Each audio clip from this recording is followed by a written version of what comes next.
जिंदगी सवार दो, एक नई बहार दो, सबके सपने सच मैं करूं। वाव, किती क्यूट मांजर आहे. हे ओजी गोजी माझं मांजर, ये ना ऐकलं, अगं ये ऐकलं. ओ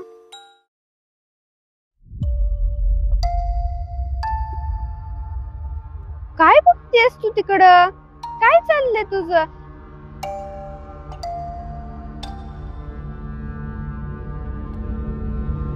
अगं ये माझ्याकडं.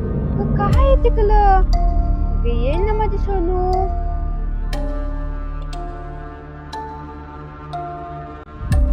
काय झालं तिकडं? काय आहे?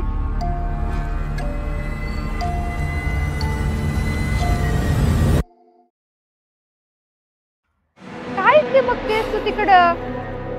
काय होईलय? कशाचा आवाज आला हा? थांब मीच बघून येते काय आहे तिकडं. कोण आहे तिकडं? कोण आहे? काय चाललंय इथं? कोण आहे? कोण आहेस ग तू? हा, ये के जवळ. काय होतंय? दाखव की मला तुझं तोंड. कोण आहेस तू? हा,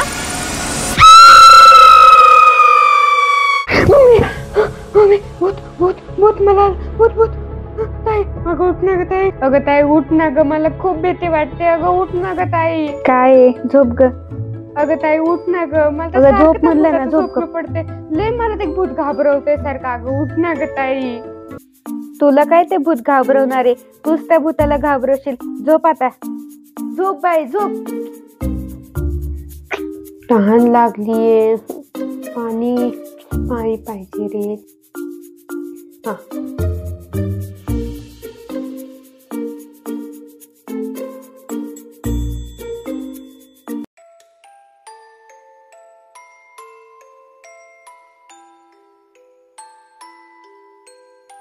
तहान लागलीये. चष्मा कुठे गेला पण माझा? काहीच दिसत नाही नीट. कुठे गेला चष्मा?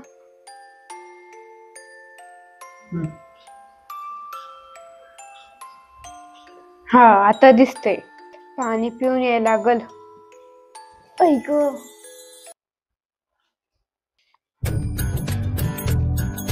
लाईट लावावी लागल.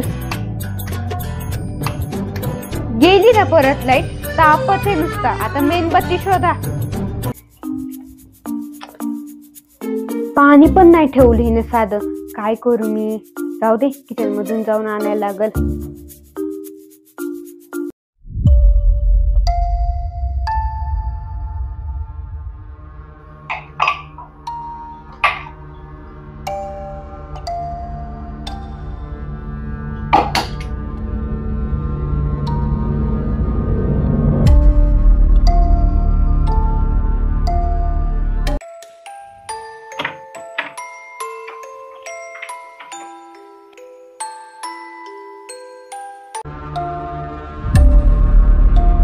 कोण आहे? आई, आई.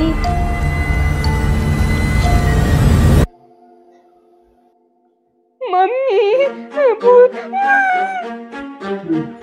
ताई ताई ताई. अगं ताई, अगं ताई उठ ना. अगं ताई उठ की, आपल्या घरामध्ये भूत आलंय. उठ की. अगं नंदिनी, काय सकाळ सकाळी चिरका चिरकी लावलीस ग?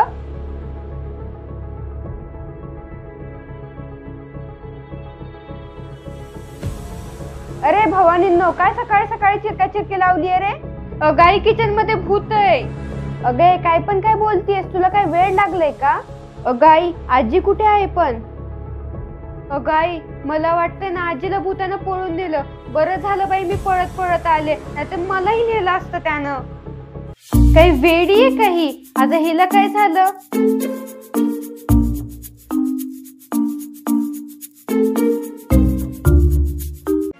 अगं आई, तुझ्या मागे भूत. अगं आई, अगं आई, तुझ्या मागे भूत. अगं आई, तुझ्या मागे भूत आहे. भूत.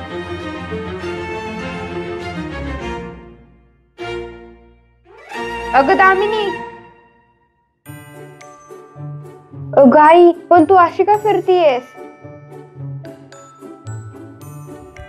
लाईट आली वाटतं.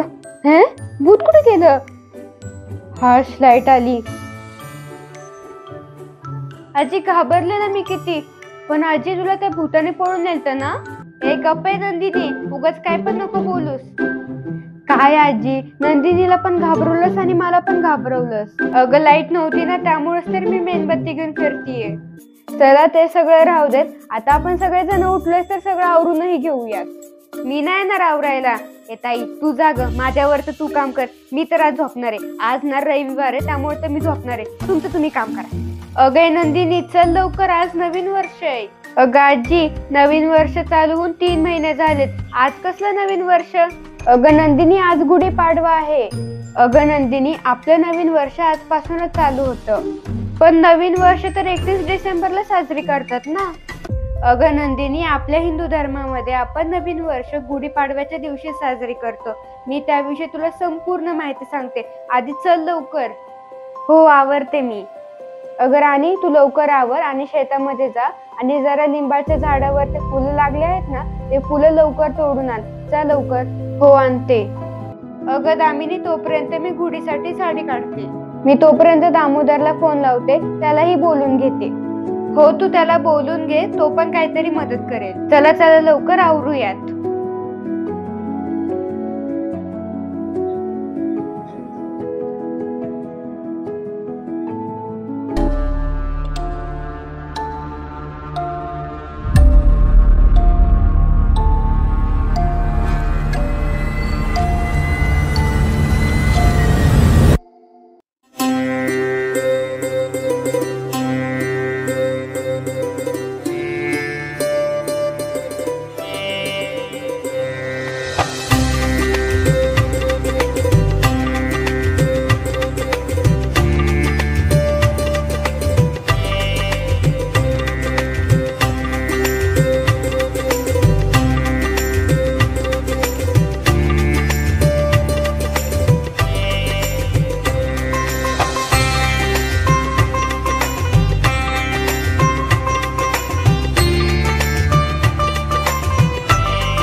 अगं नंदिनी, आता काय झालं आजी?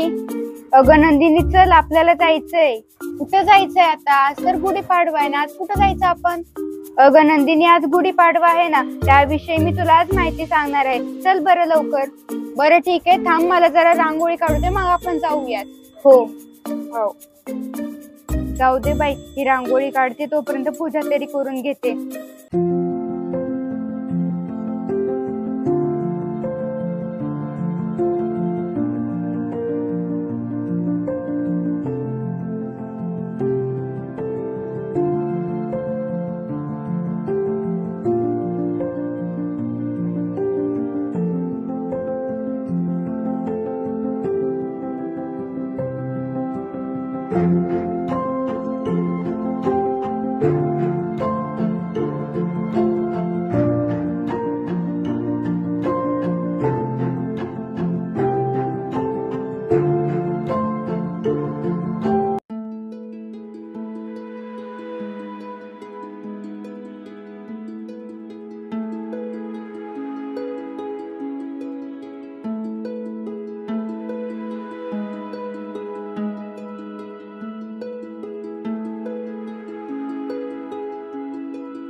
हे गुढी, माझा 10वीचा रिझल्ट एकदम चांगला येऊ दे, व मी जे युट्यूब करतेय ना त्याच्यामध्ये मला सक्सेस दे असं मी म्हणत नाही. तू मला नवीन नवीन व्हिडिओ बनवण्याची ताकद दे.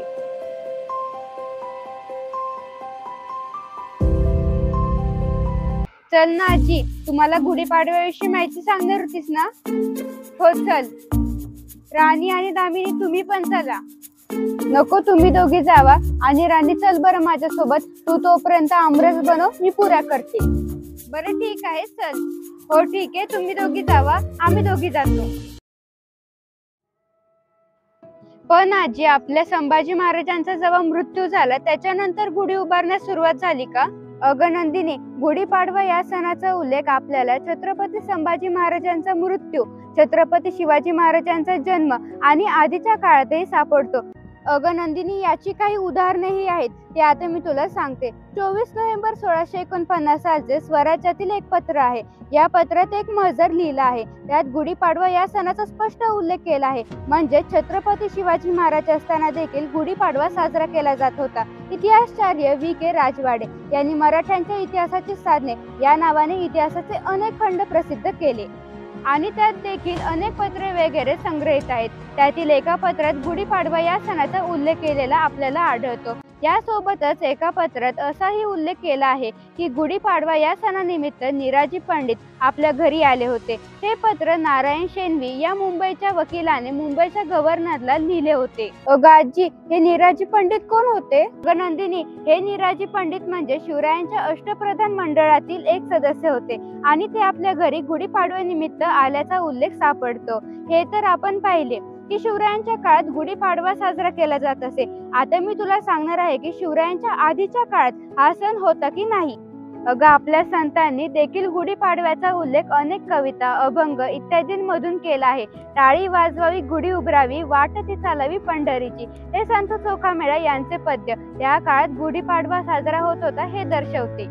अगं नंदिनी, त्याही आधी संत ज्ञानेश्वर त्यांच्या ज्ञानेश्वरीमध्ये अध्याय 4, 6, 14 मधील ओळीत आणि अनेक ठिकाणी विजयाची गुढी व असे अनेक गुढीपाडव्याचे उल्लेख, गुढीपाडवा हा सण त्याही काळात होता याचे पुरावे देतात. आपल्या खात्रीसाठी मी आता एक तुला श्लोक सांगते. ऐक्य संन्यासी तोची योगी, ऐसी एक वाक्य तेची जगी, गुढी उभविली अनेंगी शास्त्रांतरी. संत एकनाथ महाराजांच्या भागवत ग्रंथात देखील अनेक वेळा गुढीपाडवा या सणाचा उल्लेख आलेला आहे. एकनाथ महाराज भक्तीची, आनंदाची, यशाची, रामराजाची, निज धर्माची गुढी उभारावी असेही सांगतात. संत तुकाराम देखील आपल्या अभंगात म्हणतात, पुढे पाठविले गोविंदे गोपाळा, चपळा हाती गुढी. यावरून तुकाराम महाराजांना देखील हा सण माहीत होता आणि तो साजराही केला जात असे असे सिद्ध होते. आपल्या शंभू राजांनी कधीही जातीचे राजकारण केले नाही. माणसात जातीभेदही केला नाही. इतिहास हा जातीच्या आधारे मांडू शकला नाही. स्वराज्यासाठी कवी कलश हा ब्राह्मण देखील महत्वाचा होता आणि शिवाकाशीत नावाचा नावी देखील महत्वाचा होता. आपल्या शिवशंभू पिता पुत्राने जात पात विसरून आपल्याला एकत्र यायला शिकवले. आपण एकत्र राहावं म्हणून शंभू राजांनी प्राणही दिले आणि आपण त्यांचे नाव घेऊन एकमेकांचे प्राण घेण्याच्या गोष्टी करतो. राजे आज असते तर खरंच म्हणाले असते की यासाठी का केला होता अट्टाहास स्वराज्याचा. हे शिवरायांचं स्वराज्य आहे, हे आपलं राज्य आहे. या राज्यातील एक एक दगड आणि एक एक माणूस महत्वाचा आहे आणि आपला आहे. शंभू राजे कोणा एका जमातीचे राजे नाहीत की कोणत्या ब्राह्मणांचे प्रतिपालकही नाहीत. ते रयतेचे राजे आहेत आणि रयतेत ब्राह्मणही आले आणि बहुजनही. म्हणजे शंभू राजे आपले आहेत. शंभू राजे जर आपले आहेत तर प्रश्न हा आहे की ते आपल्यात आहेत का? असतील तर त्यांच्या विचारांचा आदर्श घेऊन पुढे चला. सर्वांना सोबत घ्या आणि आपल्यात नसतील तर त्यांना आपल्यामध्ये जागे करा. आपल्याला भडकवणारे, आपल्यात फूट पाडणारे अनेक लोक आहेत, स्वार्थी आहेत, परंतु आपण सज्जन आहोत. आणि जर दुर्जन खोटे बोलण्यासाठी इतकी मेहनत घेत असतील तर आणि शंभू राजांच्या नावाने समाजात फूट पाडणार असतील तर आपल्यासारख्या सज्जनांनी शंभू राजांच्या नावाने अशी फूट पाडणाऱ्या लोकांचे सत्य समोर आणण्यासाठी याहून अधिक मेहनत घेतली पाहिजे. तुम्हाला व तुमच्या परिवारास गुढीपाडव्याच्या हार्दिक शुभेच्छा. जर मी या व्हिडिओमध्ये काही चुकीचे बोलले असेल तर मला क्षमा करा. चला तर मग आजच्या व्हिडिओ पुरते एवढेच. पुन्हा एकदा भेटूया एका नव्या सोबत, एका नव्या माहिती सोबत. छत्रपती शिवाजी महाराज की जय. बोला संभाजी महाराज की जय. जय जिजाऊ, जय शिवराय.